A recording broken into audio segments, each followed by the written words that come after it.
James Kirchick, The End of Europe, Dictators, Demagogues, and the Coming Dark Age.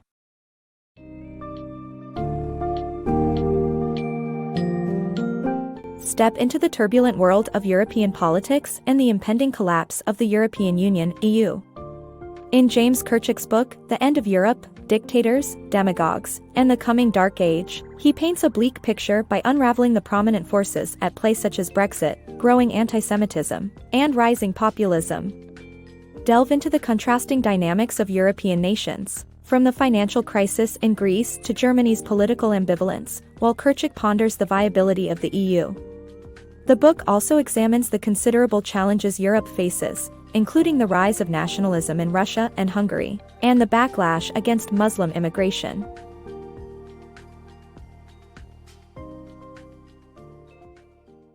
Europe's impending demise. Europe's social, economic, and political stability post-World War II is now being threatened by a variety of internal and external forces.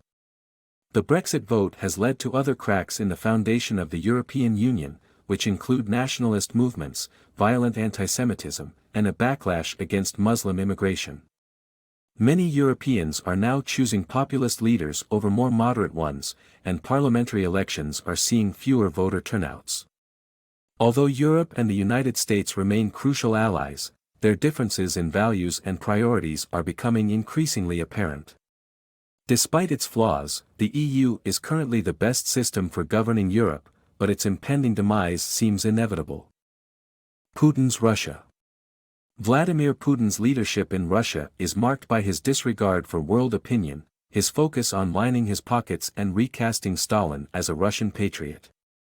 Putin's goal is to position Russia as an anti-Europe nation with traditional values that lack political correctness. With more than half of Russians holding a favorable view of Stalin, Putin's leadership is becoming purely authoritarian.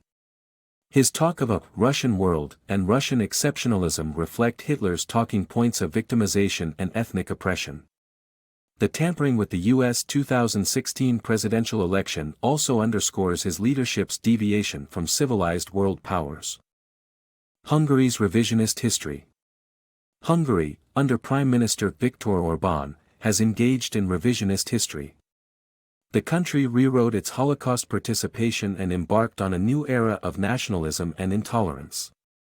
Orbán has declared a Day of National Cohesion and officially lamented the unjust and unfair dismemberment of the Hungarian nation by foreign powers. However, he ignores the fact that Hungary lost two-thirds of its land after World War II because the country had sided with Germany and other belligerents in both world wars. Hungary sees itself as a victim and is in no way responsible for the eradication of European Jewry. The country's House of Terror Museum downplays any Hungarian responsibility for the Holocaust. Orbán has positioned himself as a pro-Christian and anti-Muslim leader, and his actions have emboldened nationalist forces across the continent. Germany's political identity crisis. Germany's political identity is complex, balancing between the Anglo-French style of governance and its own history and culture. While supporting European unification, NATO membership and cooperation with the US, Germany remains hesitant towards American policy due to scars from World War II. The country's attempts to atone for the sins of the past have not been fully accepted by its European neighbors, and its disengagement in military conflicts contributes to its political profile. Chafing at its subservience to the US, Germany's political identity crisis remains a challenge for the country. Europe's immigration backlash. Europe's long-standing policy of open immigration and its disregard for criticism has resulted in a surge of populist anti-immigrant movements in countries like Sweden and Germany.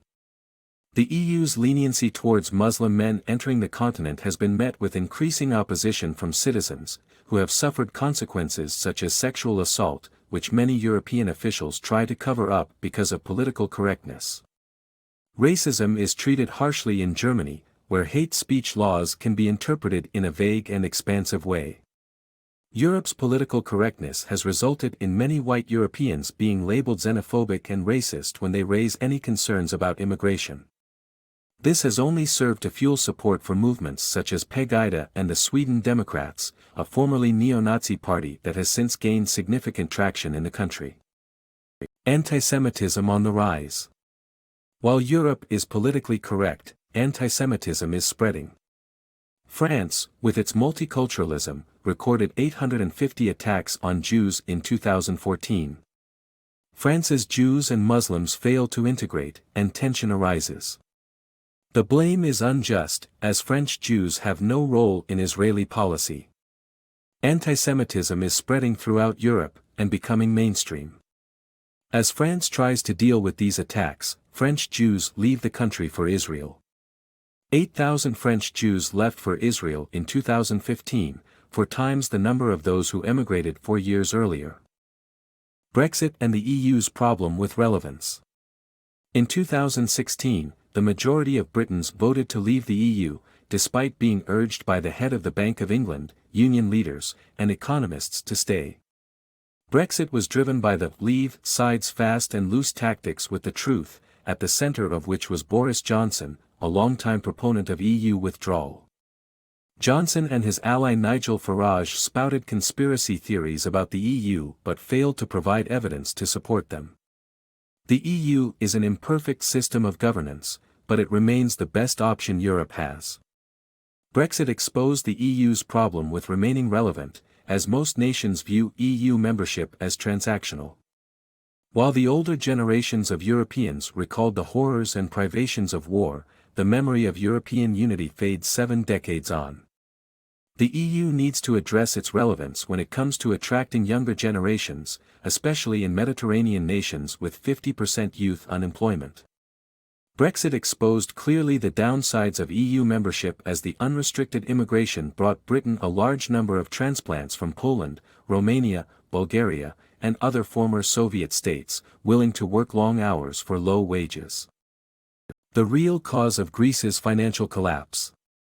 Greece's financial crisis in 2010 was not caused by its adoption of the euro, but rather by its lack of fiscal discipline and misleading financial state.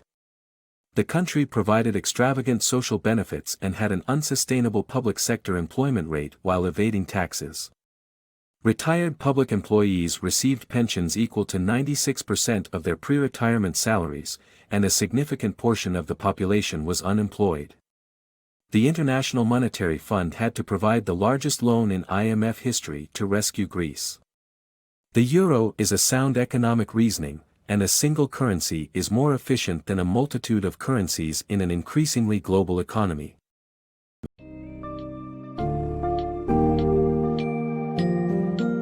In demonstrating the complex challenges and disruptions that Europe faces, Kirchick posits that the future of the EU may be threatened by multiple forces. The increasingly influential role of populist leaders, the growing division among member countries, and the ever-elusive search for an identity in the midst of socio-economic crises, all signal the potential for the end of the European Union as we know it. The precarious alliances that took decades to forge come into sharp focus, leaving us to contemplate their sustainability in this new, uncertain landscape.